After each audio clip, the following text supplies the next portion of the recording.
Puji Tuhan, Shalom saudara yang dikasih oleh Tuhan. Haleluya. Puji Tuhan saudara, hari ini kita bersyukur masih bisa untuk menerima kebenaran firman Tuhan, masih dapat anugerah dari Tuhan saudara. Masih dalam kuasa kebangkitan karena selama 40 hari Tuhan ada di bumi dan Dia menunjukkan kuasa kebangkitan.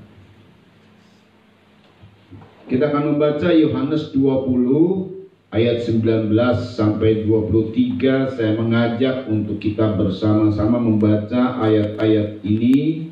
Yohanes pasal 20. Ya, kita akan membaca ayat 19 sampai 23. Saya baca ayat 19, saudara ayat 20 dan seterusnya. Kalau sudah menemukan, katakan amin.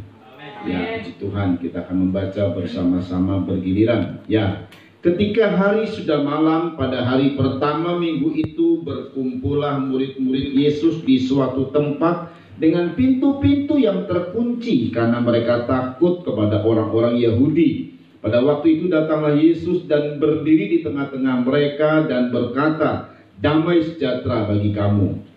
Dan sudah berkata Ia menunjukkan tangannya dan mengangkat kepada mereka. Murid-murid itu bersukacita ketika mereka melihat Tuhan. Maka kata Yesus sekali lagi, "Damai sejahtera bagi kamu. Sama seperti Bapa mengutus aku, demikian juga sekarang aku mengutus kamu." Dan sudah berkata demikian, Ia mengutus mereka dan berkata, "Terimalah Roh Kudus. Jikalau kamu mengampuni dosa orang, dosanya diampuni. Dan jikalau kamu menyatakan dosa orang tetap ada, dosanya tetap ada." Saudara, ini adalah kuasa kebangkitan. Kuasa kebangkitan yang dahsyat, yang tidak bisa dimiliki oleh siapapun kecuali ada pada Yesus Kristus, saudara ya. Saudara, sungguh luar biasa Memang keadaan dari Yesus bangkit itu, sekalipun beritanya begitu heboh, ya, tetapi di kalangan murid-murid saja ya heboh. Karena sebenarnya Tuhan sudah menyampaikan berita bahwa Dia akan bangkit dari antara orang mati setelah Dia mati, 3 hari kemudian Dia bangkit. 3 kali dia sampaikan berita itu kepada murid-muridnya. Tapi kita tahu bahwa murid-muridnya, sebagian besar dari murid-muridnya masih belum percaya, masih belum menerima, baru saja sedih oleh karena kematian Yesus. Dan kemudian saudara, kita tahu bahwa bagaimana kuasa kebangkitan itu terjadi, dan kemudian Tuhan tunjukkan kepada Maria Magdalena. Nah, dari Maria Magdalena inilah sebenarnya mereka menyampaikan ada berita. Kita lihat saudara ya. Perhatikan saudara, Yohanes 20 tolong dibaca ayat 18. Ini perhatikan nih, Yohanes 20 ayat 18. Ada berita bahwa Yesus bangkit. Yuk. Maria Magdalena pergi dan berkata kepada murid-murid, "Iya, Aku telah melihat Tuhan." Terus, dan juga bahwa Dia yang mengatakan hal-hal itu kepadanya. Iya saudara. Jadi ini perhatikan, beritanya Yesus bangkit sudah didengar sama murid-murid. Saya ulangi saudara ya. Dari Yesus sendiri berkata bahwa Tuhan akan bangkit setelah 3 hari Dia mati, Dia akan bangkit. Tetapi yang mendapat tentang tubuh kebangkitan adalah Maria Magdalena.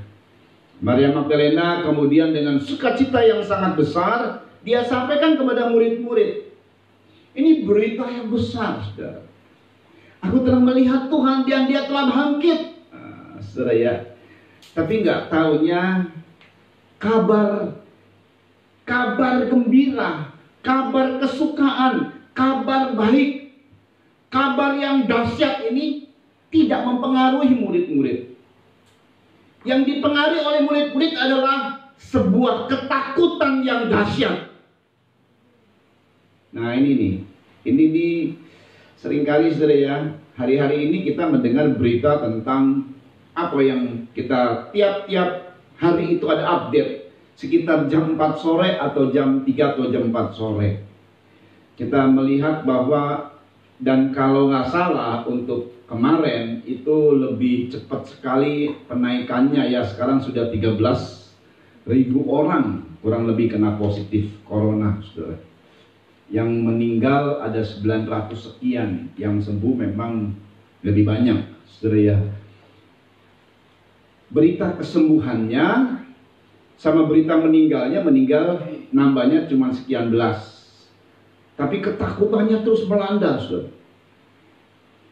Berita yang menakutkan itu lebih cepat tersebar, lebih cepat direspon, lebih cepat tertanam, lebih cepat teringat, lebih cepat mempengaruhi daripada berita yang baik. Nah, ini berita selalu ada, saudara ya. Ada berita yang baik, ada berita yang buruk. Sedangkan Injil itu adalah kabar baik. Nah, dalam hidup kita pribadi ini, pengaruh mana? Takut atau kuasa kebangkitan?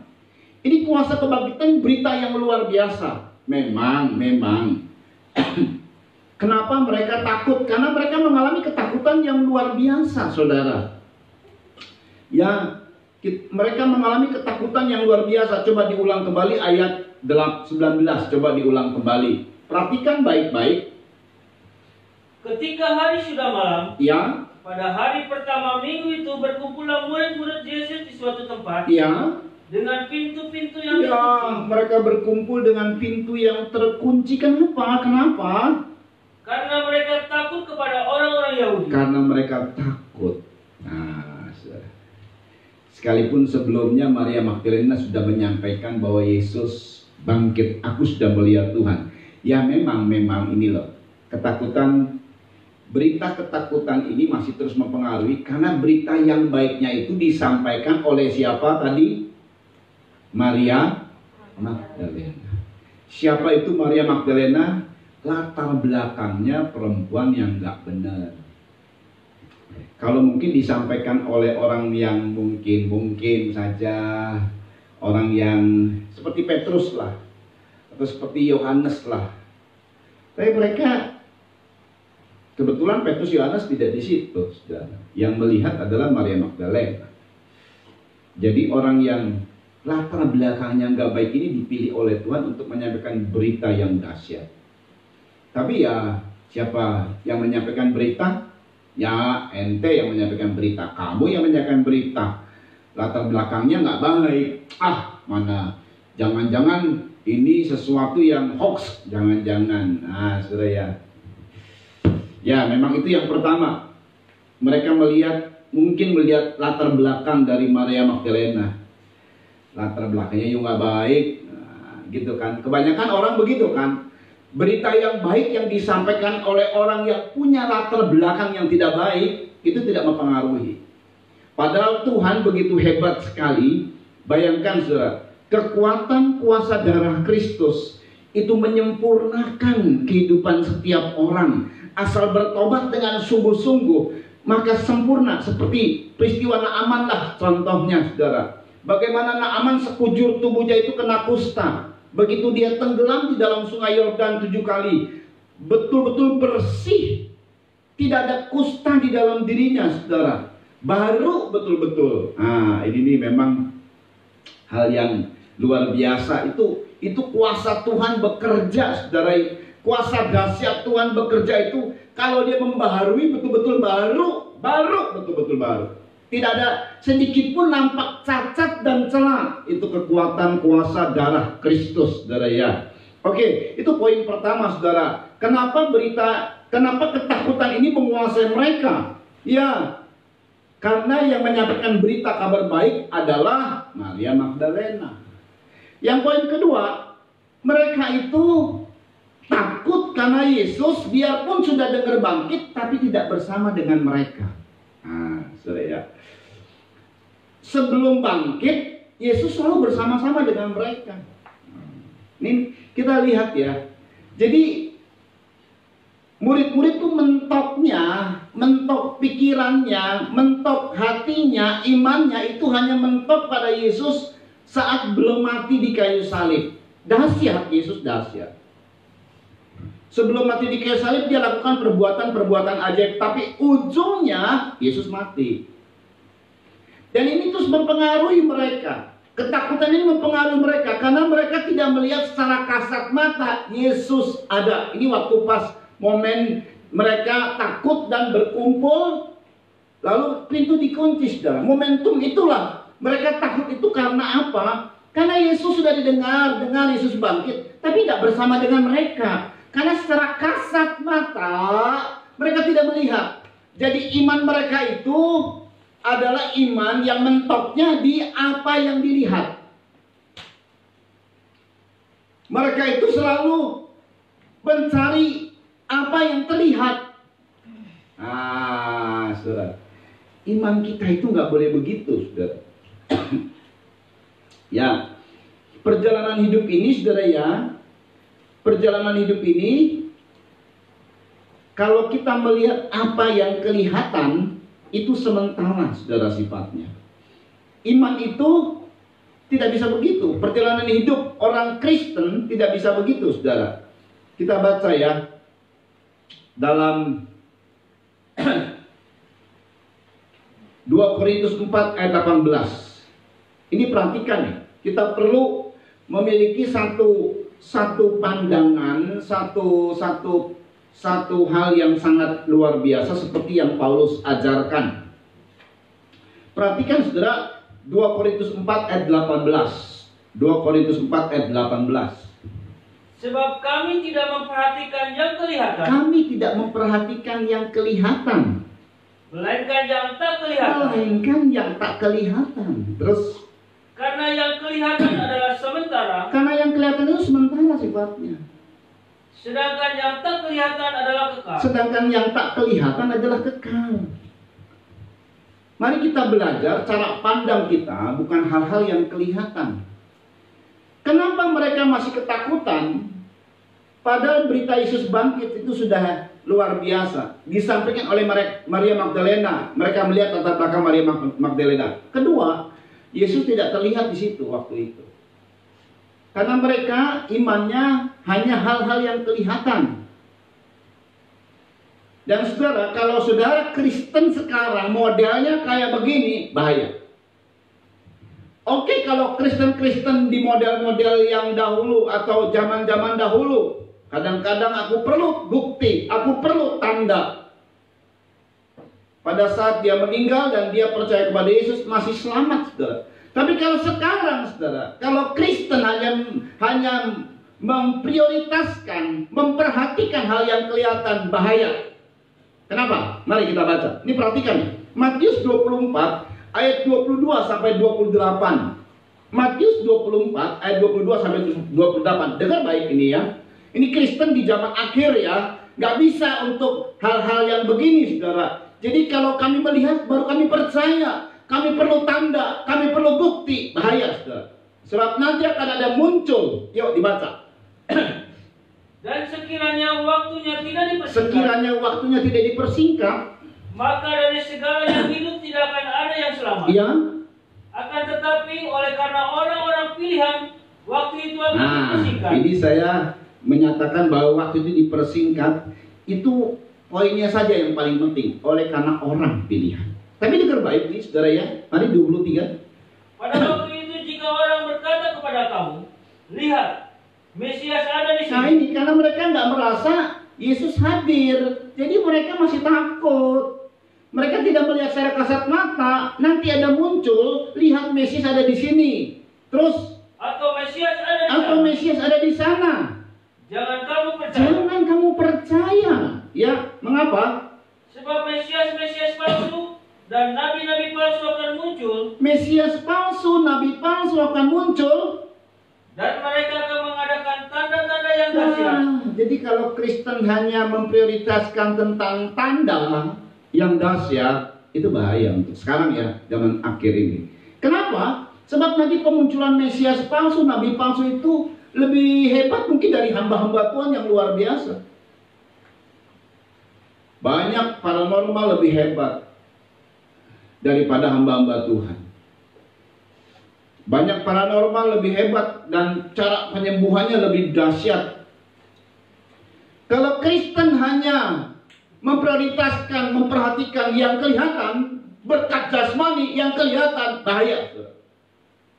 Kenapa? Pemunculan Mesias palsu dan nabi-nabi palsu mengadakan tanda yang dahsyat, mujizat-mujizat, terus dan mujizat-mujizat, ya, sehingga sekiranya mungkin mereka menyesatkan orang-orang pilihan. Tuh, mereka menyesatkan orang-orang pilihan juga. Terus, camkanlah, aku sudah mengatakannya terlebih dahulu kepadamu. Iya, cukup saja di situlah.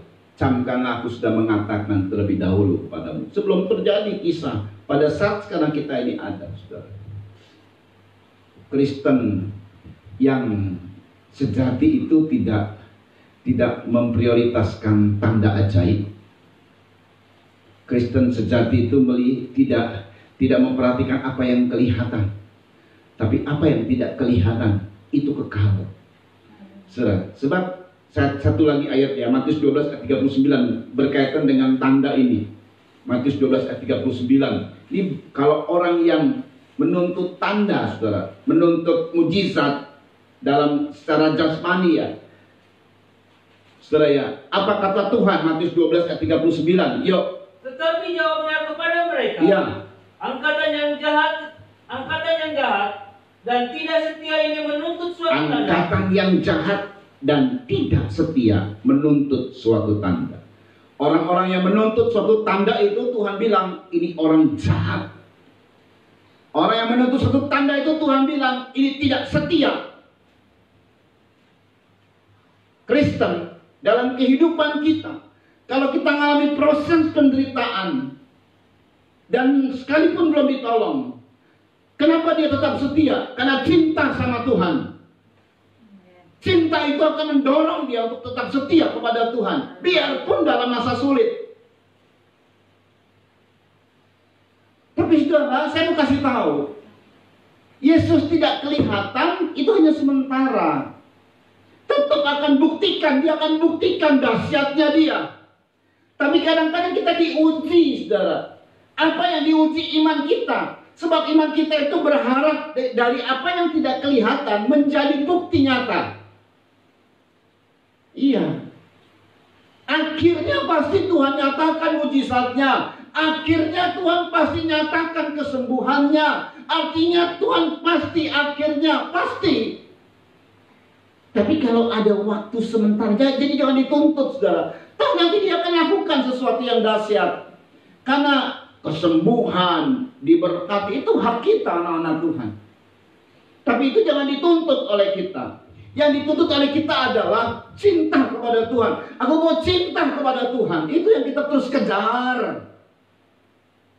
Saudara ya, kita baca Ibrani. Ini poin ini karena penting sekali, saudara ya. Supaya kita memahami apa yang namanya iman. Apa yang namanya percaya. Yuk dibaca. Ayat 1, Ibrani 11 ayat 1. Ibrani 11 ayat 1. Nanti kita akan melanjut lagi. Saudara, ini perhatikan baik-baik. Iman adalah dasar dari segala sesuatu yang kita harapkan. Iman adalah dasar dari segala sesuatu yang kita harapkan. Saudara punya harapan apa? Iman itu loh dasarnya. Terus. Dan bukti dari segala sesuatu yang tidak kita lihat. Dan bukti dari segala sesuatu yang awalnya belum kita lihat. Tapi menjadi bukti, menjadi nyata. Jadi jangan menuntut tanda dulu. Ayo siap rela, kalaupun harus menderita oleh karena Tuhan kehendaki, ya kita terima. Dalam keadaan sulit ini, saudara, jangan menuntut tanda. Ini nggak setia kata Tuhan. Tuhan mau tolong kita semua, saudara ya. Sebab saya katakan, saudara, apakah Tuhan tidak ada? Oh ada Tuhan. Bayangkan ya, pada saat memang Tuhan hadir pada saat dia belum mati di kayu salib. 3 tahun setengah dia bersama-sama muridnya. Baru saja 3 hari lewatlah beberapa hari. Nggak bersama muridnya, saudara. Itu membuat muridnya lebih kuat ketakutannya. Padahal sudah ada berita bahwa Tuhan bangkit dan sudah ada nyata betul Tuhan bangkit di dalam kehidupan yang betul-betul bangkit. Tidak ada lagi kuasa kematian dalam dirinya, saudara. Tapi pengaruh berita yang tidak baik ini lebih kuat. Ketakutan lebih kuat, saudara. Sebab Tuhan bilang kalau kita takut, maka kita tidak mencintai Tuhan. Orang yang takut, karena mereka ini takut apa, saudara? Takut kepada orang Yahudi. Orang Yahudi itu adalah pemegang Taurat. Itu yang dimaksud dengan orang Yahudi. Di mana orang Yahudi ini karena merasa memegang Taurat, mereka membunuh orang Kristen. Mereka membunuh Yesus Kristus karena mereka anggap mereka pegang Taurat. Tapi Tuhan bilang, kamu sebenarnya penyangkal Taurat. Siapa yang memang betul-betul memegang Taurat, karena Taurat itu menyampaikan berita tentang Yesus. Ada nubuatan tentang Yesus, bahkan kebangkitannya. Nah, saudara ya. Nah, saudara, kita lihat baik-baik. Jadi mereka ini takut, saudara ya. Takut ketahuan, takut ditangkap, nanti dipenjara, nanti dibunuh. Takut ancaman. Paling ujung takut maut, takut kematian. Dan Tuhan bilang, mereka tidak ada kasih. Kasihnya tidak sempurna. 1 Yohanes 4 ayat 18-19. Jadi kalau kita mengalami takut, berita kebangkitan tidak mempengaruhi kita. Yang ada adalah takut. Ketakutan yang ada dalam diri kita ini tidak ada kasih yang sempurna.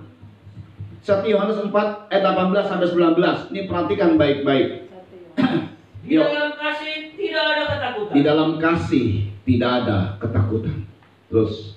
Kasih yang sempurna melenyapkan ketakutan. Kasih yang sempurna melenyapkan ketakutan. Terus. Sebab ketakutan mengandung hukuman. Ketakutan itu mengandung hukuman. Nah, takut ini nanti muncul trauma, saudara. Trauma itu mengandung hukuman. Dan orang yang trauma, maka kalau dia terus pelihara, kalau dia tidak bereskan, maka dia tidak sempurna dalam kasih. Ya, terus. Dan barang siapa takut, ya, dia tidak sempurna di dalam kasih. Iya, terus. Kita mengasihi karena Allah lebih dahulu mengasihi kita. Iya. Kita lihat bagaimana dahsyatnya Tuhan sebenarnya. Tapi di pandangan murid-murid belum dahsyat saat itu, saudara. Karena murid-murid mengalami ketakutan.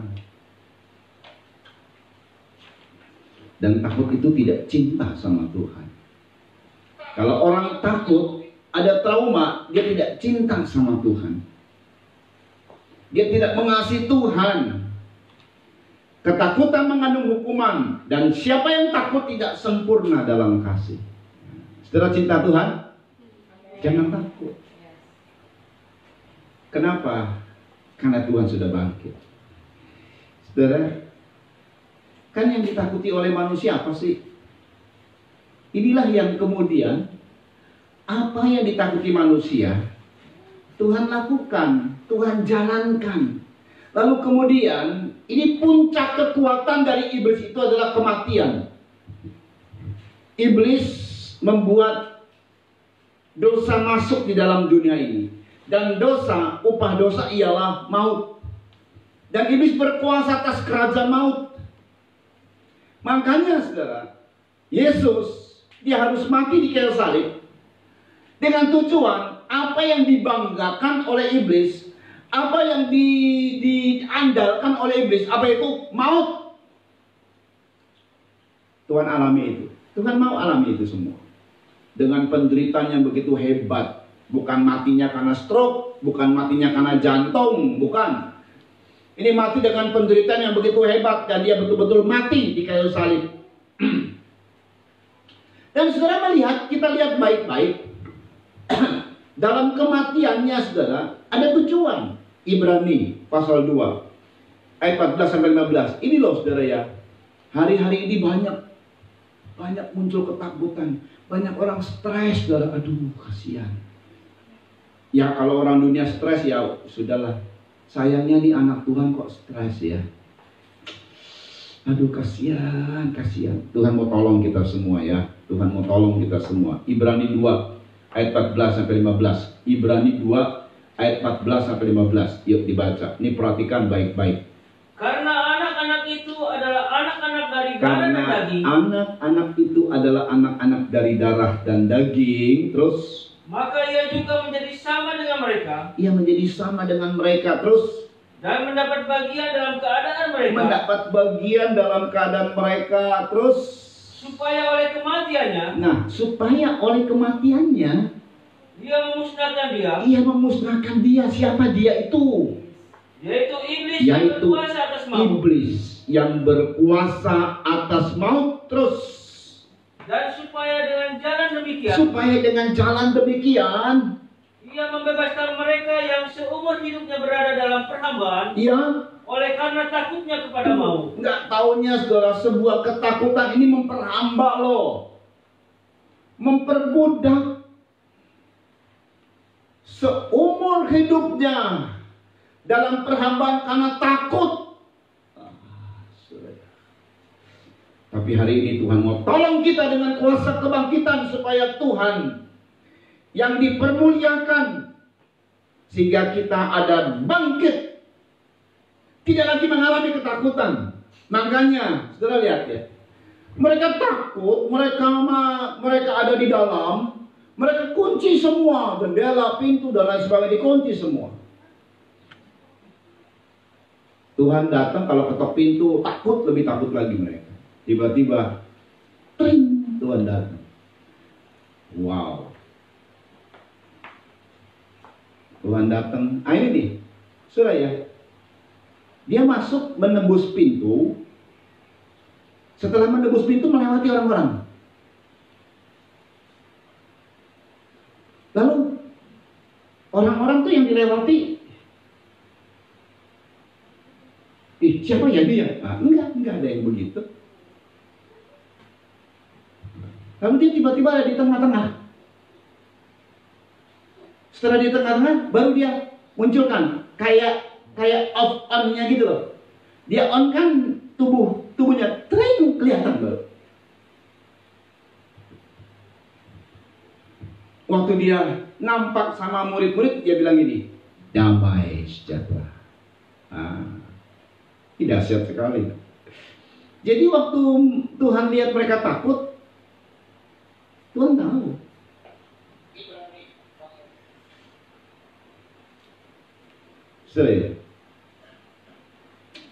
Dan ingat bahwa dengan kematian Tuhan, dia masukkan neraka. Dia ngambil kunci kerajaan maut. Sekarang kunci kerajaan maut bagi orang Kristen itu di tangan Tuhan. Kematian dari anak-anak Tuhan itu di tangan Tuhan. Jadi jangan takut. Makanya ada ungkapan begini, berbahagialah orang yang mati sejak sekarang ini, karena mereka beristirahat. Kalau orang dunia pantas takut, pantas. Anak Tuhan gak perlu takut. Kalau memang waktunya Tuhan bilang kamu sudah selesai di dunia, meninggal ya sudah. Kalaupun saya sudah waktunya meninggal ya sudah, malah bahagia.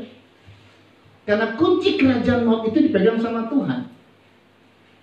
Jadi kalau orang meninggal, ini orang Kristen, anak-anaknya meninggal, dijemput sama Tuhan. Kalau nggak sama Tuhan, sama malaikat Tuhan. Saudara ya, wah indah sekali, saudara. Nah saudara, kita melihat Tuhan datang. Dia 2 kali bilang damai sejahtera. Saudara ya, hebat loh Tuhan ini. Kenapa? Tahu persis keadaan dari murid-muridnya. Ya saudara, kita baca ulang. Nah saudara ya, kita baca ulang ini. Ini menarik banget loh, menarik banget. Kita baca ulang di dalam Yohanes 20 tadi. Ini dalam keadaan takut ya. Ayat 19 diulang kembali, saudara. Ayat 19. Yohanes 20 ayat 19, yuk dibaca, ini perhatikan. Ketika hari sudah malam, Ya. pada hari pertama minggu itu, Ya. berkumpullah murid-murid Yesus di suatu tempat dengan Iya. pintu-pintu yang terkunci. Iya, takut Karena sih. mereka takut kepada Iya, orang iya, Yahudi. takut, terus. Pada waktu itu datanglah Yesus dan berdiri di tengah-tengah mereka. Memang dia sementara tidak kelihatan, tapi dia tunjukkan tubuh kebangkitan pada murid-murid yang takut itu. Bagaimana caranya dia menunjukkan? Perhatikan. Dan berkata, Iya. damai sejahtera. Ulang lagi, pada waktu itu datanglah Yesus. Ulang lagi di situ. Pada waktu itu datanglah Yesus dan berdiri di tengah-tengah mereka. Dan berdiri di tengah-tengah, bukan di samping, bukan di tengah. Haleluya. Bayangin ya, kalau dia berdiri antara orang dengan orang yang lagi berdiri begitu, ya wajarlah. Ini orang mungkin rapat-rapat, atau orang mungkin sedang berkumpul, sedang berdoa, tidak tahu saudara, dia melewati orang itu. Tidak dirasa. Siapa ya dia? Bulu kuduku berdiri ya? Enggak, bukan roh tuh. Bukan hantu. Tapi dia bisa seolah-olah tubuh kebangkitan inilah tubuh yang dahsyat ini nih, yang akan dimiliki oleh kita nanti pada saat Tuhan datang. Ini tubuh yang mulia. Ini target kita. Jadi kalau target orang-orang Kristen hari-hari akhir, berkat keliru, mujizat keliru. Berkat hari-hari akhir adalah kita akan menerima tubuh kebangkitan. Ini target kita, saudara. Haleluya. Jadi dia melewati, dan pada saat dia ada di tengah-tengah, baru dia on-kan, sehingga nampak semua. Waktu dia belum bangkit, dia memang berserta terus murid-muridnya, tapi terbatas. Waktu dia bangkit, dia selalu beserta tanpa batas. Karena begitu tubuhnya bisa nembus tembok, tubuhnya kemudian bisa hadir, tubuhnya kemudian dia bisa menyertai kita di tengah-tengah kesendirian kita. Tanpa campur tangan orang tua bisa tolong kita. Begitu dahsyat sekali, saudara. Tidak ada jarak yang bisa memisahkan kita dengan Tuhan. Nah, saudara ya, dia datang di tengah-tengah. Ya, kalau kita mau merasa damai sejahtera, kita harus menjadi sentral. Tuhan itu menjadi sentral. Karena dia datang di tengah-tengah sebagai sentral. Semua mata melihat Tuhan. Lalu Tuhan bilang, damai sejahtera bagi kamu. Ya, shalom kalau bahasa Ibrani-nya, saudara. Bahasa ini karena ditulis dari bahasa Yunani, itu artinya, saudara, atau memakai kata irain. Ya. Kita lihat, saudara ya, arti dari Yunani irainai. Irainai. Gitu, saudara ya. Ini artinya damai sejahtera itu, ini bukan hanya sekedar perkataan. Shalom. Kadang-kadang kalau pertama kali ada ibadah atau kita masuk rumah untuk orang Kristen, shalom, tapi cuma perkataan, saudara. Tidak dengan Tuhan. Damai sejahtera yang Tuhan maksudkan itu mengandung makna yang dalam. Irainei, coba ulangi, irainei. Ya, ini saya mengikuti saja dari spell dari apa yang disampaikan. Itu artinya satu, keadaan ketenangan secara nasional. Wow. Pembebasan dari kekacauan perang.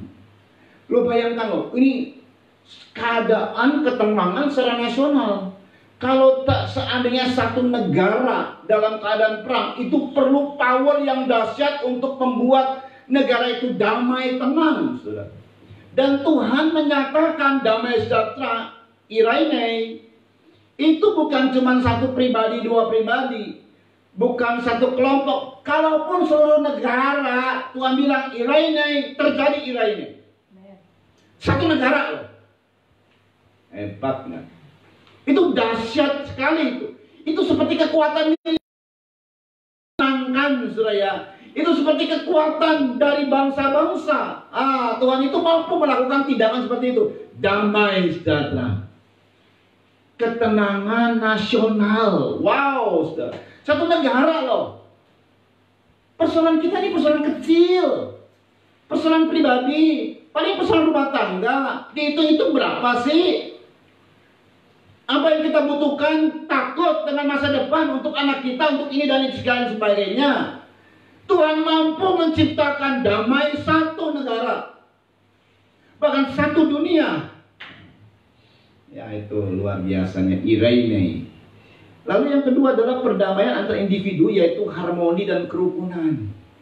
Jadi waktu dinyatakan sebagai damai sejahtera, orang yang takut, saudara, yang nggak ada kasih, cinta itu menjadi retak, saudara. Cinta yang retak itu tidak harmonis, mendatangkan tidak harmonis, tidak rukun. Suami istri, anak orang tua tidak rukun. Tapi kekuatan damai sejahtera Tuhan menyebutkan damai, sehingga hadir kerukunan, hadir keharmonisan. Ya, saudara, luar biasa. Lalu ini kedamaian dari Mesias. Nah, yang paling poin pentingnya nih, dalam kekristenan, ini adalah damai, ketenangan dalam jiwa. Keadaan jiwa yang tenang, yang diyakinkan akan keselamatannya melalui Kristus, dan dengan demikian tidak takut apapun dari Allah. Ini Irene ini nih. Demikian tidak takut apapun dari Allah. Kemudian dia puas dengan nasib duniawinya. Jadi keadaannya ini dia takut karena mau ditangkap. Tapi begitu damai sejahtera dari Tuhan turun atas murid-murid, dia tenang. Dan kalaupun setelah itu, kalaupun ditangkap mati syahid, nggak apa-apa. Itu hebat kan? Jadi bukan, saat itu tenang, Yesus gak ada, takut lagi. Bukan. Semua murid-murid, hampir semua murid-murid Yesus mati syahid. Tapi pada saat mereka mati syahid, mereka gak takut. Mereka tenang. Kekuatan damai sejahtera sampai menenangkan. Jadi mereka sampai bisa menerima nasib duniawinya dari jenis apapun yang ada. Wow, itu damai sejahtera yang kita butuhkan. Lalu ini yang luar biasa lagi. Irene itu keadaan yang diberkati dari orang-orang yang saleh dan jujur. Itu keadaan yang diberkati. Irene. Luar biasa. Nah, Tuhan mengucapkan dua kali, saudara. Kita ulang ya, kita ulang. Pertama, damai sejahtera untuk menolong murid-murid yang sedang ketakutan. Tuhan tahu, saudara takut, Tuhan tahu. Makanya dia sebut Irene. Jadi ini pertama, ini menenangkan murid-murid yang sedang ketakutan. Saudara, ya kadang-kadang kita nampakkan wajah untuk tidak takut. Tujuannya supaya jangan kacau rumah tangga kita. Iya betul, nggak salah itu. Tapi saudara, hati kita kan Tuhan yang tahu, saudara. Tapi Tuhan hari ini bilang, Irene, damai sejahtera, tenang, rest, quietness atau diam. Dalam tenang dan diam tinggal kekuatan kita. Don't panic.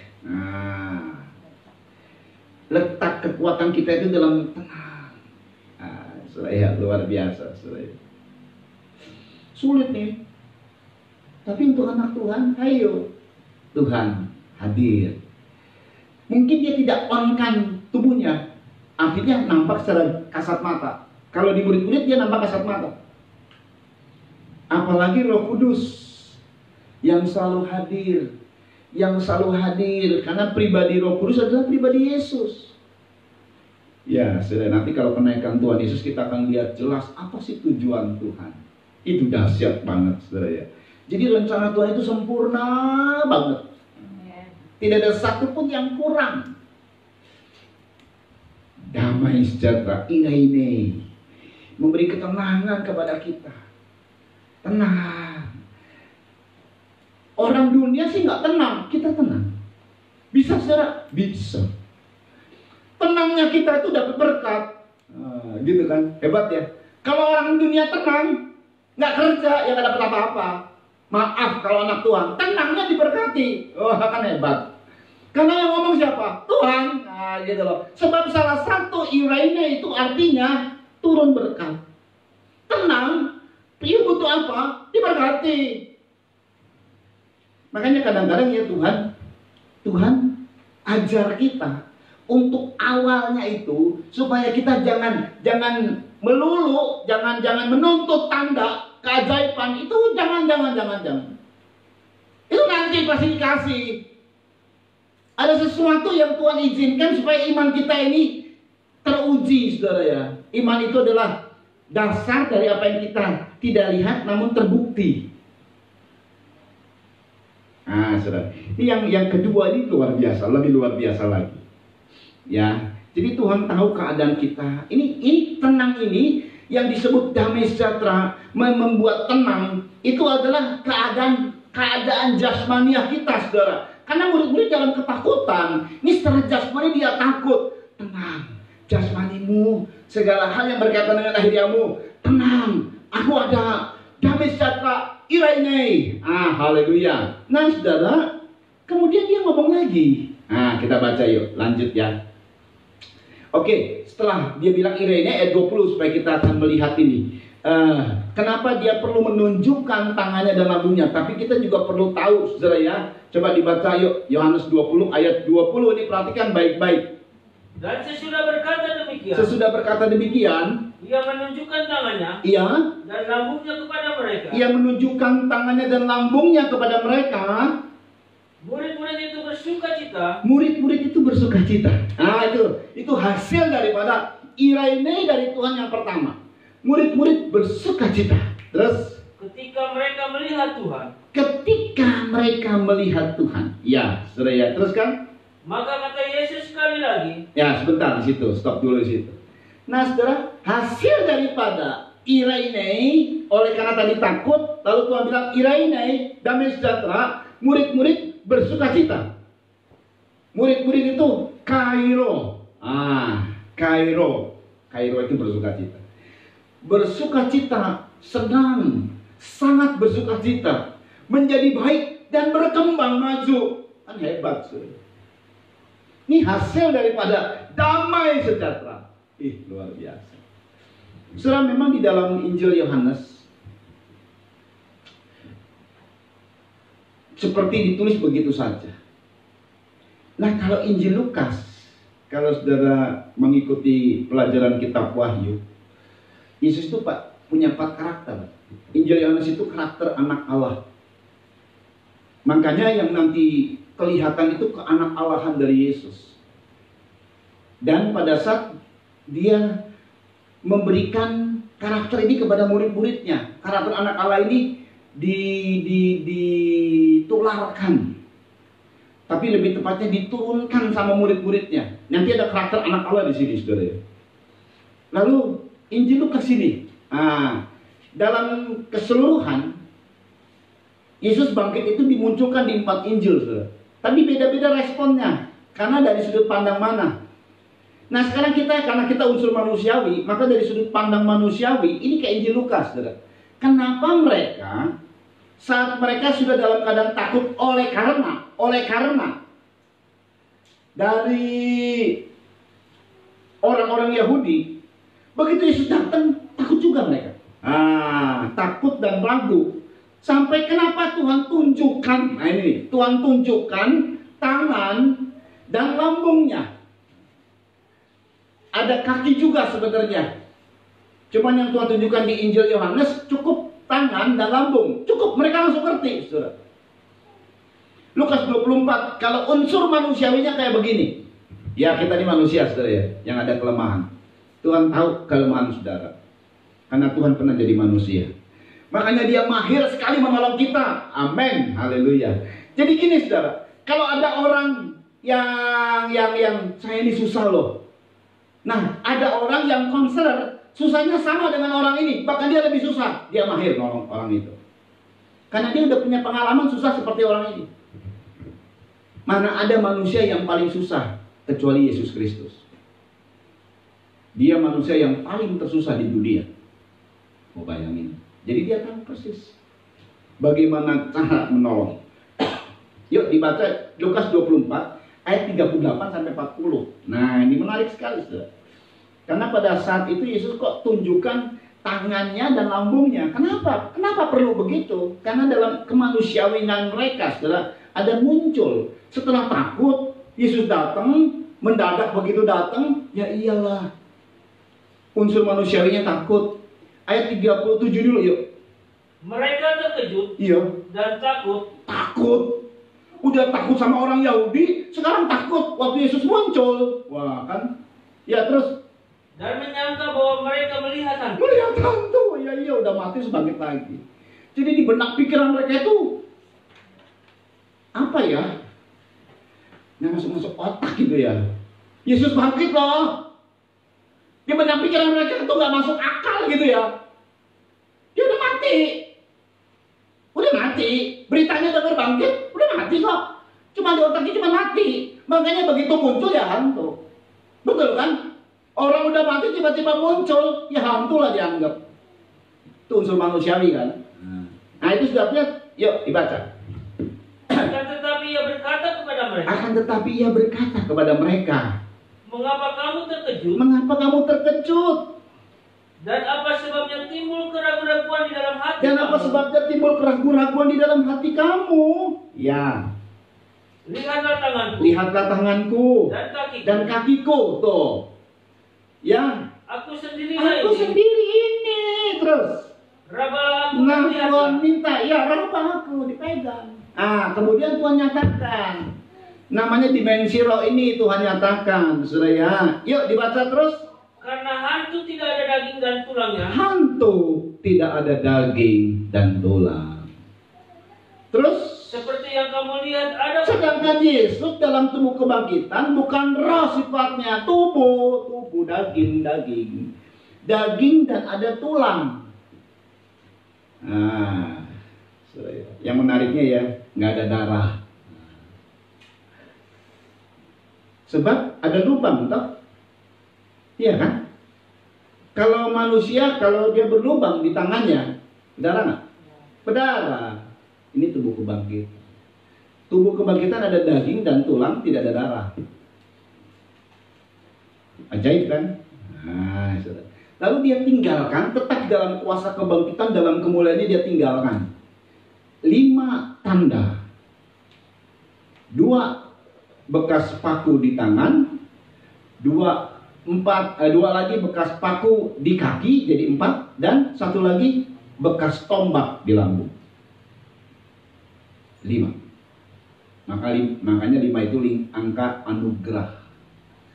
Dalam kuasa kebangkitan dia masih tinggalkan sisa luka. 5 luka. Di kepala ada luka nggak? Ada, waktu disalib ada luka nggak? Ada. Wah, ini mahkota itu dipukul sampai dalam. Lah masa ditinggalin luka di sini saudara? Wah ngeri ya.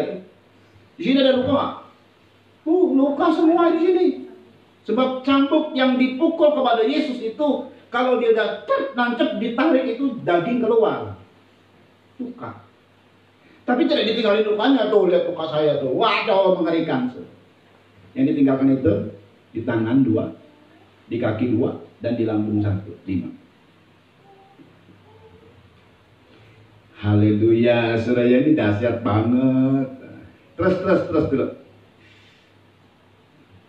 Sambil berkata demikian, ia memperlihatkan tangan dan kakinya kepada mereka. Iya, haleluya. Ini artinya gini loh, saudara. Artinya gini. Dia itu betul-betul tubuh sama dengan pada saat dia belum mati di kayu salib, sama. Cuman sekarang lebih dahsyat. Tubuh kebangkitan itu lebih dahsyat, saudara. Tubuh yang tidak dipengaruhi oleh apapun. Makanya iman kita itu jangan mentok di dia hidup dan ada tanda yang ajaib. Masih ada di ujung. Di balik itu semua, di balik kematian itu masih ada kebangkitan.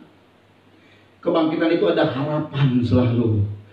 Di tengah-tengah saudara dalam keadaan sulit, ingat Tuhan bangkit.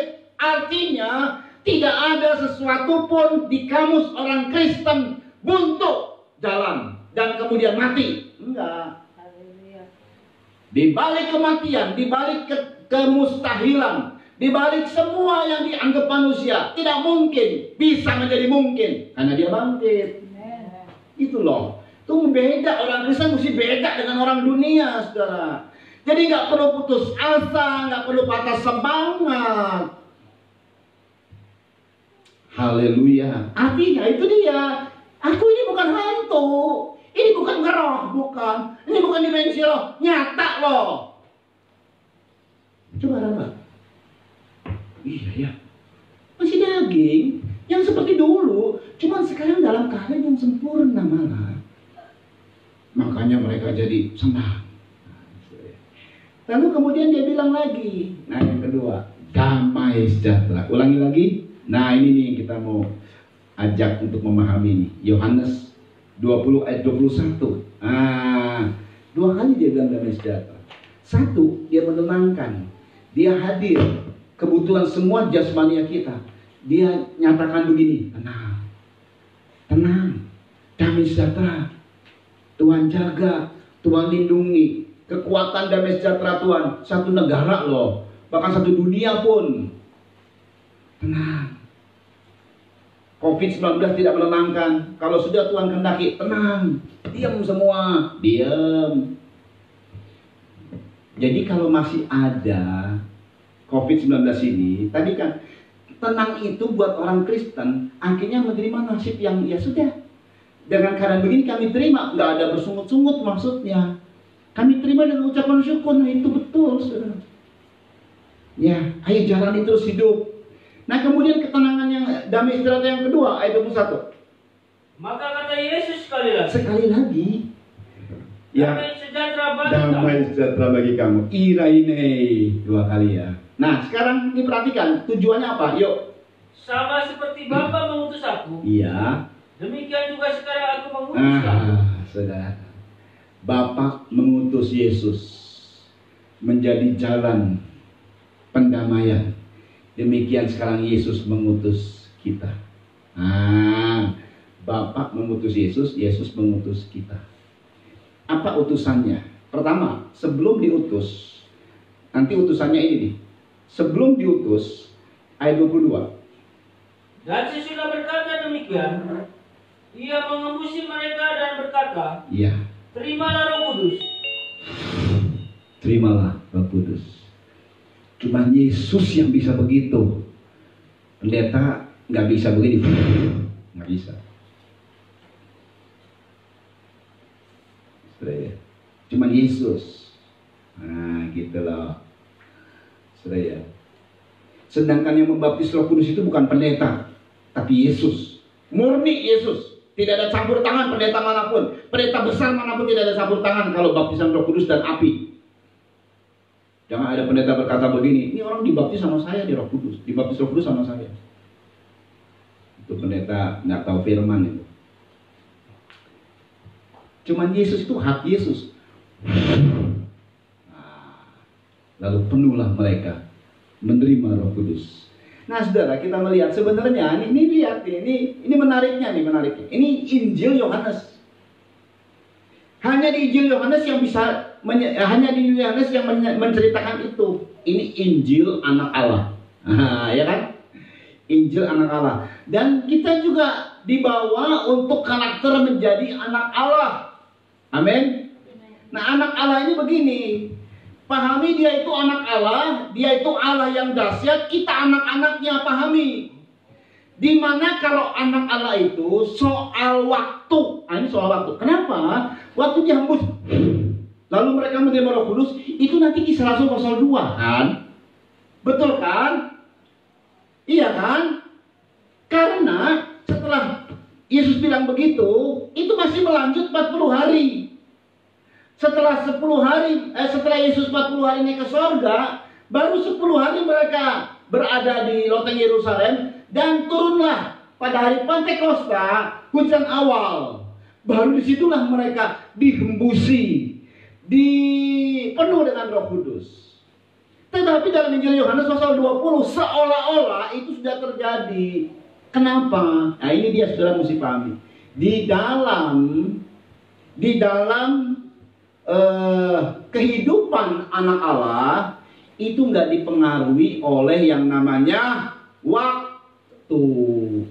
Tuhan itu hadir bisa dalam 3 waktu, akan datang, sekarang, dan masa lalu. Jadi jangan bingung dengan soal waktu. Kalau kita anak Allah, waduh, Tuhan belum nolong saya. Kapan ya? Ini bicara waktu. Nggak bingung kalau anak Allah. Hari ini bisa ditolong, besok bisa ditolong, kapanpun bisa ditolong. Nggak pusing, nggak dipengaruhi waktu dia. Itu anak Allah. Sifat ini harus ada sama kita.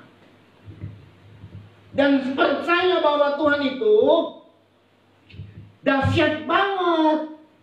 Waktu yang Kisah Rasul pasal 2 bisa kemari, bisa pada saat Yohanes pasal 20. Anak Allah itu nggak boleh dipengaruhi oleh waktu. Hidup kita ini, saudara ya, belajar. Jangan selalu nunggu-nunggu, menanti-nanti Tuhan dengan cemas, dengan segala macam. Jangan. Kan kita nggak dipengaruhi oleh waktu. Tuhan bisa tolong kapan saja, kok santai saja. Itu maksudnya, saudara. Dia pasti nolong. Nah, kemudian pada saat dikembus, ini ada maksud, saudara. Karena Tuhan menciptakan ulang. Ini damai sejahtera. Untuk apa? Untuk diutus. Tapi sebelum diutus untuk keluar, Tuhan bekali dulu, dihembus. Menerima Roh Kudus sehingga tercipta ulang mereka. Menjadi ciptaan baru. Coba kita melihat, sama seperti Kejadian pasal 2 ayat 7. Saat Tuhan menciptakan manusia, dihembus sehingga manusia menjadi makhluk yang hidup. Yuk, Kejadian 2 ayat 7. Yuk. Ketika itulah Tuhan Allah membentuk manusia itu dari debu tanah. Ya. Dan menghembuskan napas hidup ke dalam hidungnya. Ya. Demikianlah manusia itu menjadi makhluk yang hidup. Manusia itu menjadi makhluk yang hidup. Menghembuskan napas ke dalam hidungnya sehingga manusia menjadi makhluk yang hidup. Ya, saudara. Perhatikan, sekarang 2 Korintus 5 ayat 17. Karena dihembus ini mencipta namanya. Menjadi makhluk yang hidup. Maka kita sudah menjadi manusia nih. Sejak dari lahir sudah menjadi manusia. Tetapi Tuhan mau membaharui kita menjadi ciptaan baru. Lewat Roh Kudus dihembus. Ini hanya Tuhan ya. Ini hanya sebagai peraga saja maksudnya. Dihembus itu ciptaan yang baru. Nah, persoalan atau hal ciptaan baru ini ditulis dalam 2 Korintus 5. Ini perhatikan. Ayat 17. Jadi siapa yang ada di dalam Kristus? Siapa yang ada di dalam Kristus? Ia adalah ciptaan baru. Ia adalah ciptaan baru. Inilah ciptaan baru. Ya. Yang lama sudah berlalu. Yang lama sudah berlalu. Sesungguhnya yang baru sudah datang. Yang baru sudah datang. Hidup itu setelah kita mengakui dosa, setelah tadi murid-murid ketakutan, itu masa-masa lamanya, masa lalunya terkubur. Trauma-traumanya terkubur, tidak takut lagi. Waktu Petrus akhirnya dipenuhkan dengan Roh Kudus, dia tidak takut lagi. Ciptaan baru. Pola pikirnya baru. Semangatnya baru. Akhlaknya baru. Moralnya baru. Hatinya baru. Mentalnya baru. Baru semua. Jadi kalau orang sudah dalam ciptaan baru, urusannya adalah yang terus berlanjut ke depan. Bukan noleh ke belakang.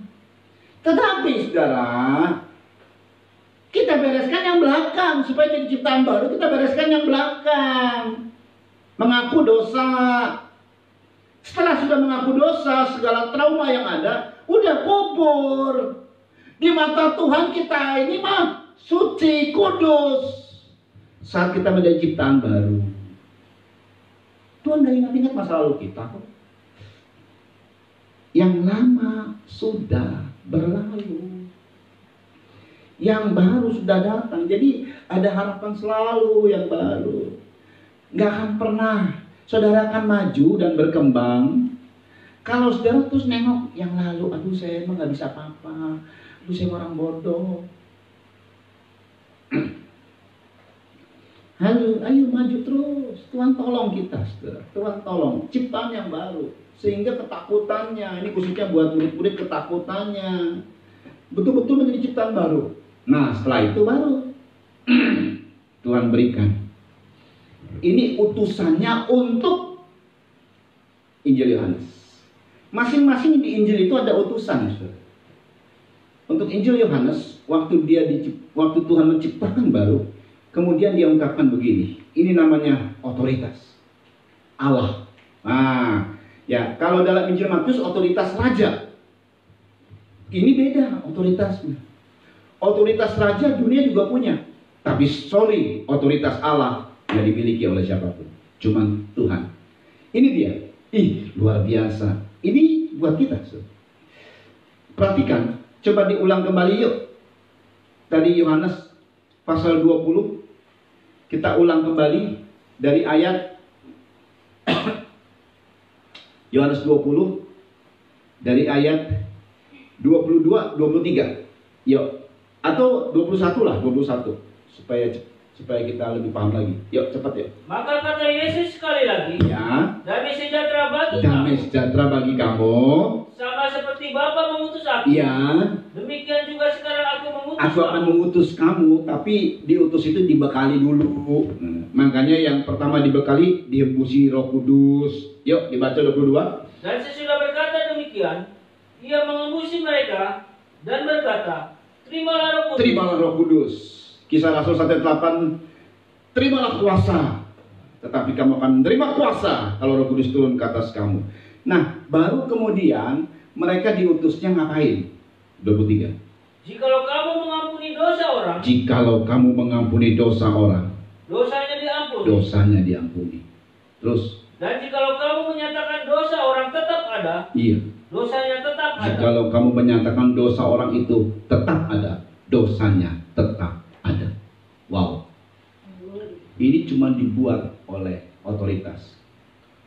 Hanya dibuat oleh Allah. Makanya satu peristiwa terjadi nih. Ya, kita lihat. Nanti kita lihat nih. Dahsyatnya apa nih, saudara ya? Perhatikan di dalam Injil Lukas pasal 5. Ya, saudara ya.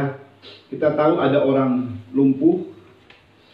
Lalu kemudian Tuhan bilang gini, dosamu diampuni. Wah, menimbulkan polemik, menimbulkan tanda tanya buat orang-orang ahli Taurat. Yuk dibaca Lukas 5 ayat 21. Tetapi ahli-ahli Taurat dan orang-orang Farisi berpikir dalam hatinya. Ayat 20 dulu lah. Ketika Yesus melihat iman mereka, Iya. berkatalah ia, Iya. hai saudara, Hai saudara. dosamu sudah diampuni. Ini ngomong sama orang yang lumpuh. Dosamu sudah diampuni. Nah, lihat ya. Ini lihat nih, sumbernya itu dosa. Lumpuh orang ini atau penyakit atau masalah atau problem atau apa saja. Sumbernya dosa. Dibereskinya dosa dulu sebagai sumber, dan Tuhan bilang dosamu sudah diampuni. Tetapi jadi bahan perdebatan. Yuk dibaca. Tetapi ahli-ahli Taurat dan orang-orang Farisi berpikir dalam hatinya, Iya. siapakah orang yang menghujat Allah ini? Siapa orang ini yang menghujat Allah nih? Terus. Siapa yang dapat mengampuni dosa selain daripada Allah sendiri? Cuman Allah yang bisa mengampuni dosa. Tapi Tuhan memberikan otoritas. Kalau orang, saudara bisa berkata dosanya diampuni, diampuni. Kalau tidak diampuni, tidak diampuni. Begitu saudara ya. Atau lebih tepatnya bukan tidak diampuni. Kalau dosa orang itu tetap ada, tetap ada. Gitu. Ya. Siapa orang ini yang bisa mengampuni dosa? Kan cuma Allah doang yang bisa mengampuni. Ini otoritas dari Tuhan. Hebat ya. Terus. Akan tetapi Yesus mengetahui pikiran mereka. Yesus tahu pikiran mereka. Terus. Lalu berkata kepada mereka, Ya. apa yang kamu pikirkan dalam hatimu? Apa yang kamu pikirkan dalam hatimu? Terus. Manakah lebih mudah? Nah. Mengatakan dosamu sudah diampuni, Ya. atau mengatakan bangunlah dan berjalanlah? Manakah yang lebih mudah? Manakah yang lebih penting sebenarnya? Apakah mengampuni dosa atau kesembuhan? Makanya Tuhan cari sumbernya. Kalau penyakit itu cari sumbernya. Kalau ada masalah cari sumbernya. Itu cara orang berhikmat.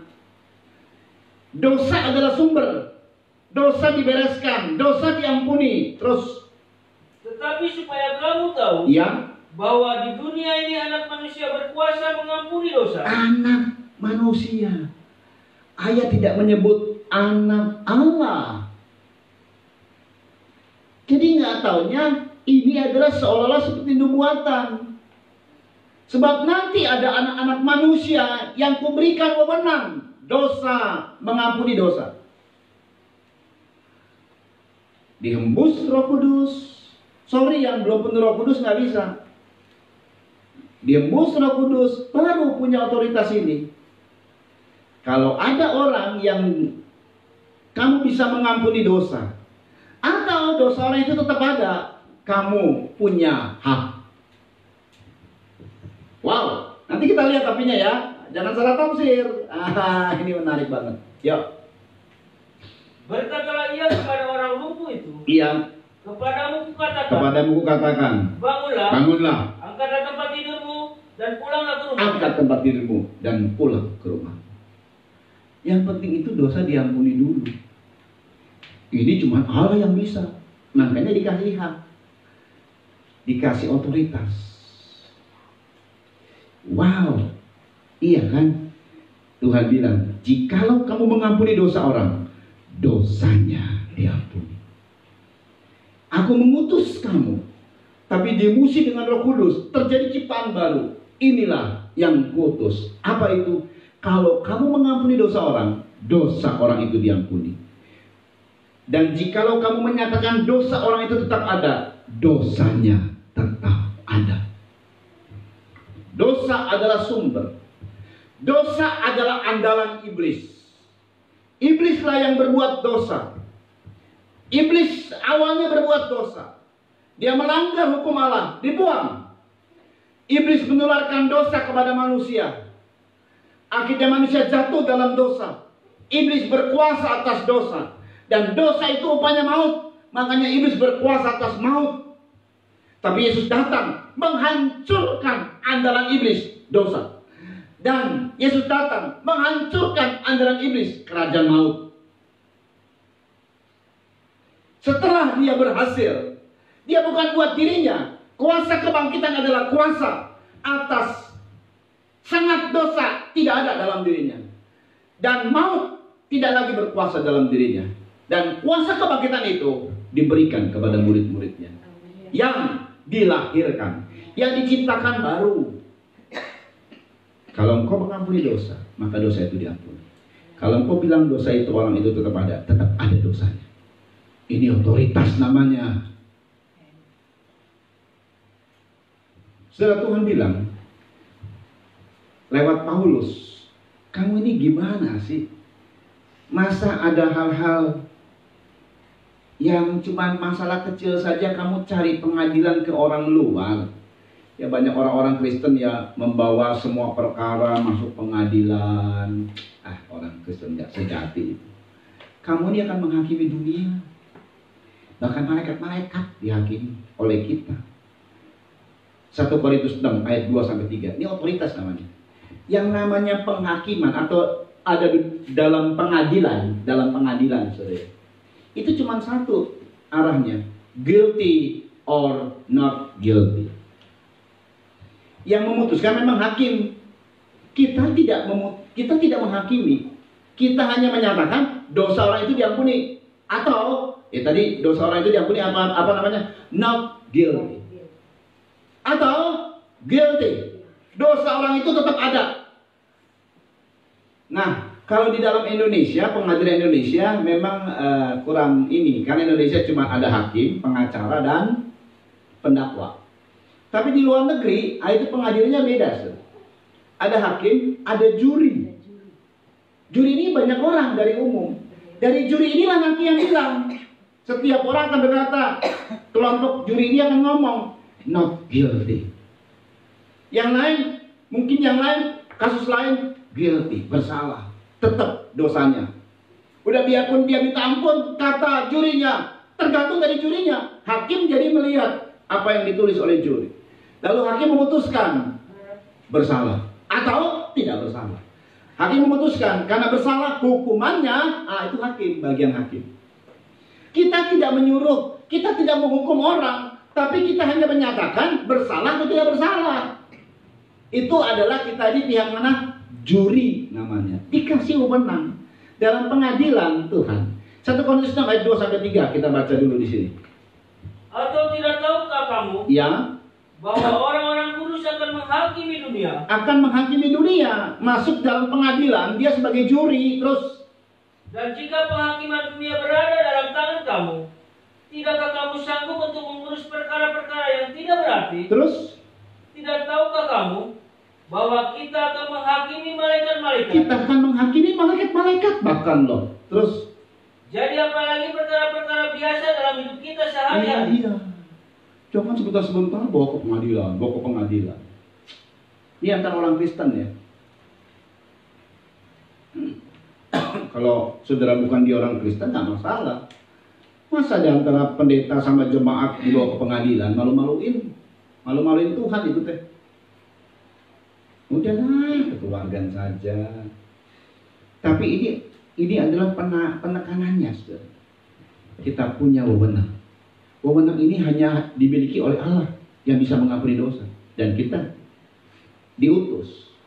Kalau engkau bilang dosa itu diampuni, diampuni. Tapi kalau engkau bilang dosa itu tetap ada. Memang saudara, kok bisa yang tetap ada ini ya? Nah, ini mari kita lihat dulu nih. Jangan salah tafsir. Waktu saya baca ini berulang-ulang, apa maksudnya Tuhan? Tuhan bilang jangan salah tafsir. Matius 6 memang menyebut begini dalam doa Bapa kami. Ayat 14-15. Mari kita lihat. Ada dua sudut. Sudut kita dan sudut orang. Si A, si pelaku atau si yang menjahati kita. Matius 6 ayat 14-15. Yuk tolong dibaca. Karena jikalau kamu mengampuni kesalahan orang, Kalau kamu mengampuni kesalahan orang, Bapamu yang di surga akan mengampuni kamu. Bapakmu akan mengampuni kamu. Terus, Tetapi jikalau kamu tidak mengampuni orang, ya, Bapamu juga tidak akan mengampuni kalau kamu kesalahanmu. tidak mengampuni orang, Bapakmu juga tidak mengampuni kamu. Lah, konteksnya, kalau kamu mengampuni orang, maka dosanya diampuni. Persoalannya yang kedua, kalau kamu bilang dosanya tetap ada, maka dosanya tetap ada. Berarti nggak mengampuni dong. Nah, ini salah, keliru penafsirannya. Lihat ini, baik-baik. Sekarang saya dijahati sama orang, katakanlah si A namanya nih. Kalau saya tidak mengampuni si A, maka dosa saya yang kemarin saya buat itu nggak diampuni sama Tuhan. Saya harus mengampuni. Si A ini berbuat dosa sama saya harus ampuni. Perbuatan dosa kepada saya ini saya ampuni. Lalu kemudian Tuhan mengampuni saya. Tetapi Tuhan dengan si A ini tetap berbuat dosa. Dia telah berbuat dosa kepada Harun. Si A ini telah berbuat dosa kepada Harun, tapi Harun mengampuni, makanya Harun diampuni oleh hakim, oleh Tuhan. Tapi Tuhan tidak akan mengampuni dia karena orang ini tidak bertobat. Kalau dia bertobat diampuni. Kalau tidak bertobat dia tidak diampuni. Nah, saya mengampuni dosa orang itu dengan cara, saudara, ya saya berikan. Kalau memang dia perlu susah segala macam saya berikan. Ini bukti sebagai pengampunan, tidak sakit hati lagi. Sebatas saya mampu. Ya, makanya di ayat mengatakan begini, Roma 12 ayat 19-21. Cepat yuk. Nah, ini poin-poin terakhir. Roma 12 ayat 19-21. Saudara-saudaraku yang kekasih, Ya, janganlah kamu sendiri menuntut pembalasan. jangan kamu sendiri menuntut pembalasan. Terus, Tetapi berilah tempat kepada murka Allah. berilah tempat kepada murka Allah. Sebab ada tertulis, Iya, pembalasan itu adalah hak. pembalasan itu adalah hakku. Terus, Akulah yang akan menuntut pembalasan, firman Tuhan. jangan jadi hakim kita. Jangan jadi penuntut balas. Itu bagiannya Tuhan. Jangan ambil bagiannya Tuhan. Terus, Tetapi jika seterumu lapar, jika seterumu lapar, berilah dia makan. beri dia makan. Jika ia haus, Jika ia haus, berilah dia minum. beri dia minum. Dengan berbuat demikian, kamu menumpukan bara api di atas kepala. Sebenarnya Perbuatan kita itu menumpukan bara api di atas kepalanya. Terus, janganlah kamu kalah terhadap kejahatan, tetapi kalahkanlah kejahatan dengan kebaikan. iya. Sebenarnya perbuatan kita ini, seteru kita yang memusuhi kita, setelah kita beri makan karena dia butuh, ya kita beri makan. Itu nggak ada sakit hati gitu.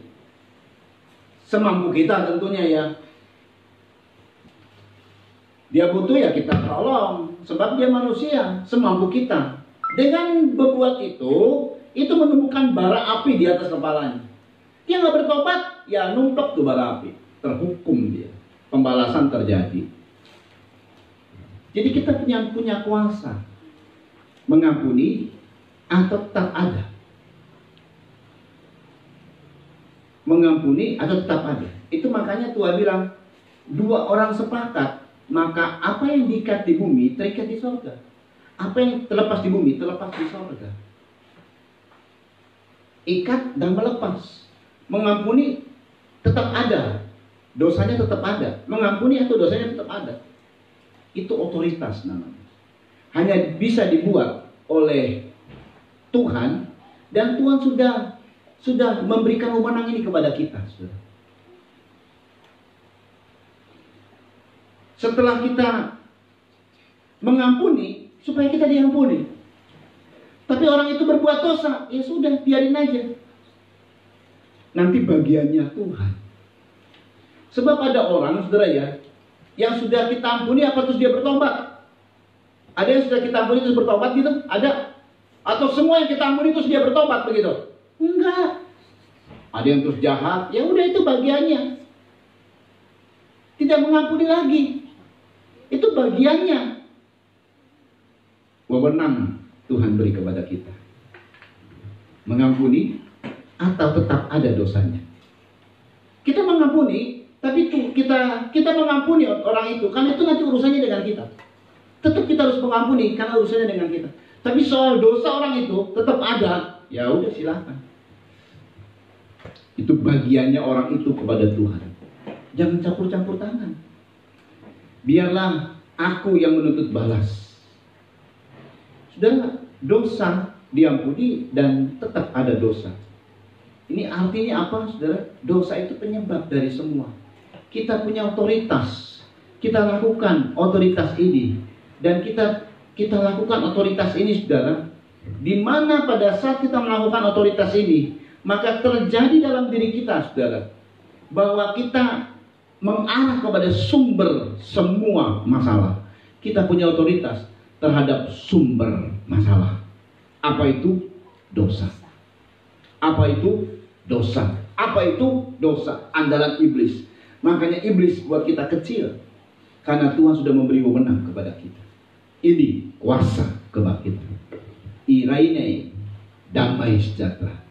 Iraine, damai sejahtera. Damai sejahtera pertama, jangan takut. Semua hidupmu akan dijamin oleh Tuhan. Damai sejahtera kedua, diutus.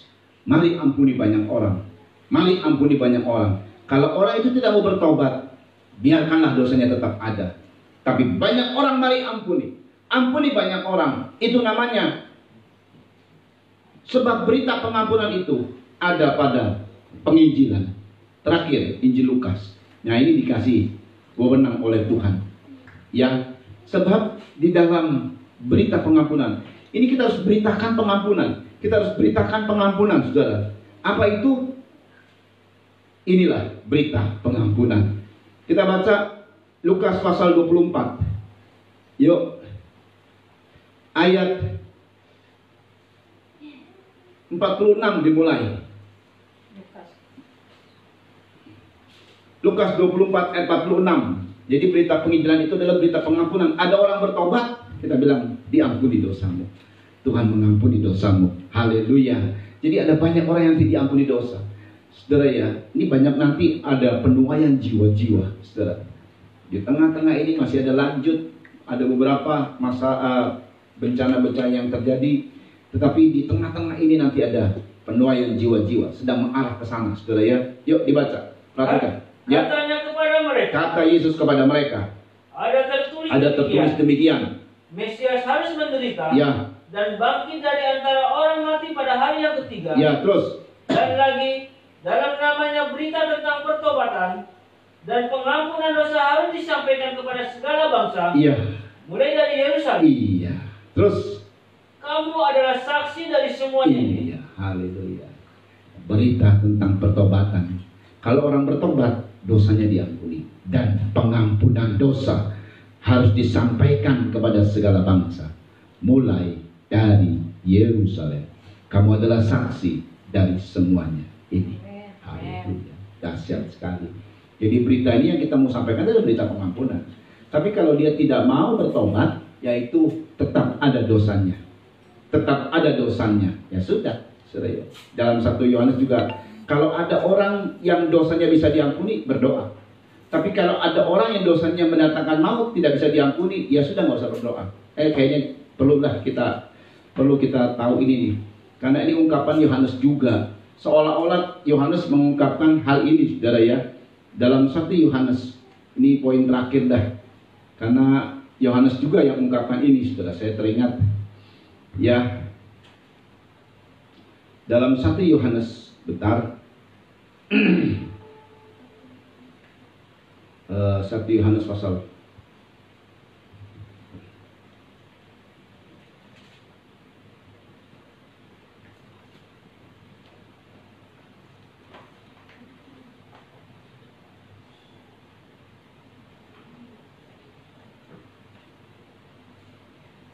1 Yohanes pasal 5 ayat 17. Dimulai dari ayat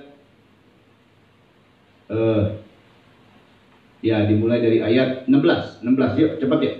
Kalau ada seorang melihat saudaranya berbuat dosa, Ya, yaitu dosa yang tidak mendatangkan maut, karena diampuni tadi. Terus, hendaklah ia berdoa kepada Allah, ya, dan dia akan memberikan hidup kepadanya, ia akan memberi hidup kepadanya. Terus, yaitu mereka yang berbuat dosa yang tidak mendatangkan maut. karena diampuni tadi. Ya, terus Ada dosa yang mendatangkan maut. ada lagi memang dosa yang mendatangkan maut, yang tetap kita bilang tetap ada dosa itu. Yang kedua sebenarnya menghujat Roh Kudus. Cuman tidak diterangkan di sini, saudara ya, karena kita bukan poinnya ke situ. Terus, Tentang itu tidak kukatakan bahwa ia harus berdoa. jadi kalau sudah kita bilang dosanya tetap ada, ya udah masih didoakan. Ada dosa yang tidak mendatangkan maut. Karena kenapa tidak mendatangkan maut? Ya kita ampuni sih. Dosanya diampuni Tuhan. Tuhan ampuni dosanya Tuhan. Nah gitu ya. Terus, Semua kejahatan adalah dosa. semua kejahatan adalah dosa. Tetapi ada dosa yang tidak mendatangkan maut. Tetapi ada dosa yang tidak mendatangkan maut. Karena diampuni sama kita. Itu wewenang kita, saudara. Tuhan memberikan sesuatu yang dahsyat sama kita. Kuasa kebangkitan. Damai sejahtera. Tapi hatimu harus damai, saudara. Damai sejahtera, sungguh damai. Tidak ada sakit hati, tidak ada dendam, damai. Haleluya. Maka otoritas ini ada karena kita diciptakan baru. Sekali lagi, penekanannya adalah kita bisa menyelesaikan semua masalah karena kita dapat otoritas untuk datangi sumbernya, membereskan sumbernya. Apa itu? Dosa. Ya, ini otoritas dari Tuhan dalam kuasa kebangkitannya. Mari kita datang kepada Tuhan. Haleluya. Kita persiapkan perjamuan, saudara. Haleluya.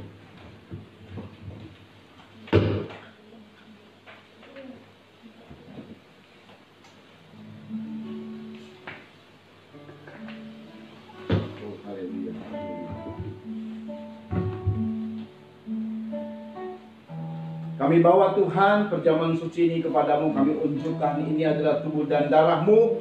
Dan semua yang dipegang oleh anak-anakmu yang ikut live streaming ini Tuhan, menjadi tubuh dan darah Kristus. Roti dan anggur.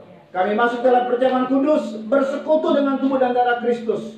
Dan masuk dalam pembentukan tubuh Kristus sedang mempelai Tuhan. Kami terima dengan ucapan syukur di dalam nama Tuhan Yesus Kristus. Mari bagikan tubuh dan darah Kristus yang semua yang ada. Haleluya. Terimalah tubuh dan darah Kristus yang sama.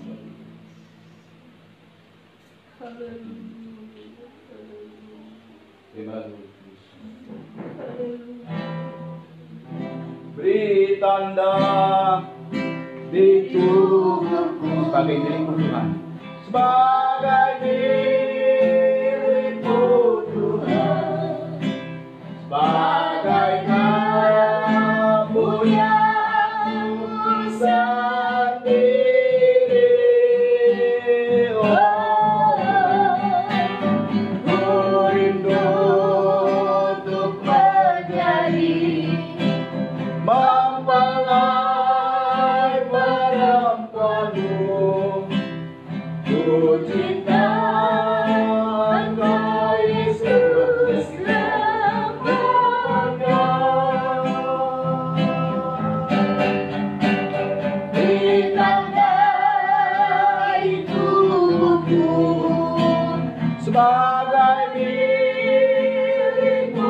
Tuhan, sebagai kepunyaanmu sendiri. Kita berdiri semua. Ku rindu untuk menjadi mempelai perempuanmu. Ku cinta Engkau Yesus selamanya. Lagi, beri tanda di tubuhku, haleluya. Beri tanda di tubuhku sebagai milikmu Tuhan, sebagai kepunyaanmu sendiri.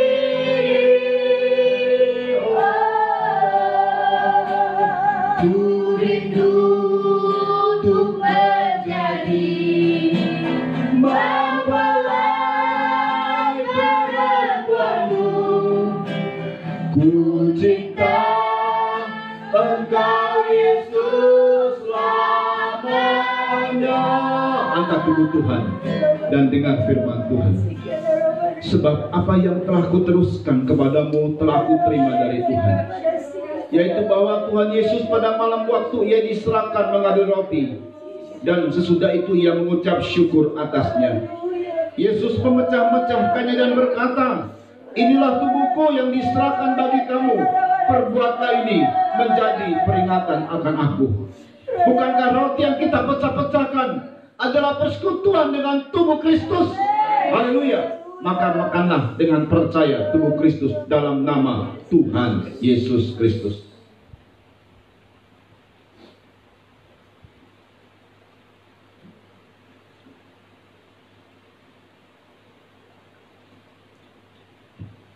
Angkat coba minuman yang berisi darah Kristus. Ingat bahwa kabar kematian Tuhan harus terus diberitakan, karena pada saat Tuhan bangkit pun masih ada tanda 5 luka. Demikian juga Yesus mengambil cawan sesudah makan lalu berkata, cawan ini adalah perjanjian baru yang dimeteraikan oleh darahku. Perbuatlah ini setiap kali kamu meminumnya menjadi peringatan akan aku. Sebab setiap kali kamu makan roti ini dan minum cawan ini, kamu memberitakan kematian Tuhan sampai ia datang. Bukankah cawan pengucapan syukur yang atasnya kita ucapkan syukur adalah persekutuan dengan darah Kristus? Amin. Minumlah dengan percaya darah Kristus dalam nama Tuhan Yesus Kristus. Oh haleluya. Oh haleluya. Damai sejahtera Irene untuk kita. Irene, haleluya. Damai sejahtera. Damai sejahtera, haleluya.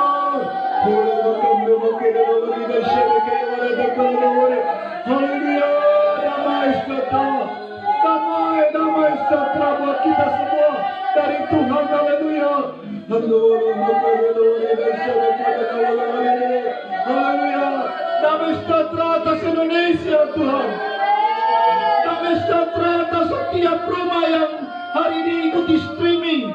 Damai sejahtera atas setiap daerah, wilayah kami, Tuhan. Kabupaten kami, kota kami.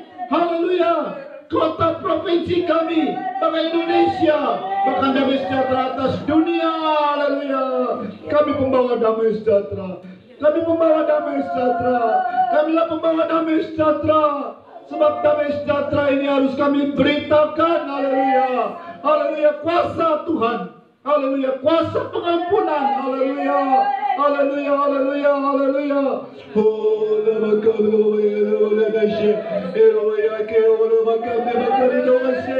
Jadi ciptaan baru buat kami, Tuhan Yesus.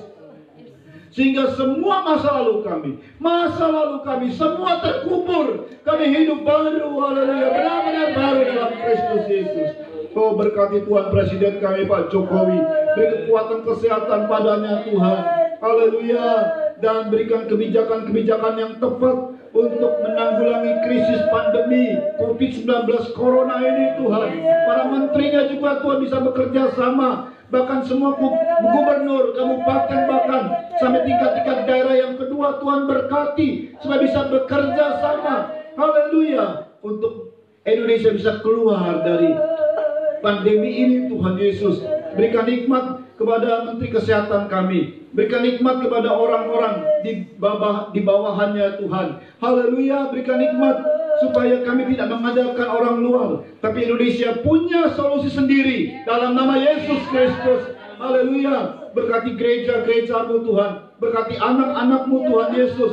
Mereka beri kekuatan, kuasa damai sejahtera itu turun tiap-tiap saat pada mereka, karena Tuhan telah bangkit dan tak terbatas menolong kami. Haleluya, kami tidak putus asa, kami tetap kuat, ada jalan keluar selalu dalam nama Yesus Kristus.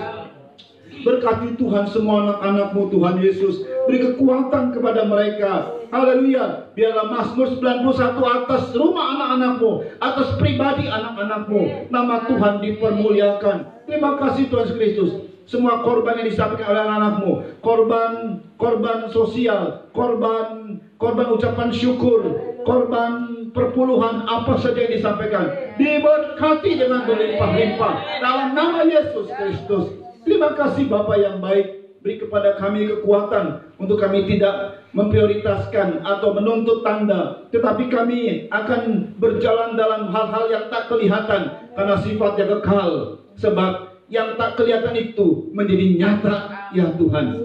Dalam ujian iman, tolong kami, beri kekuatan, ketabahan untuk kami bisa menerima semuanya.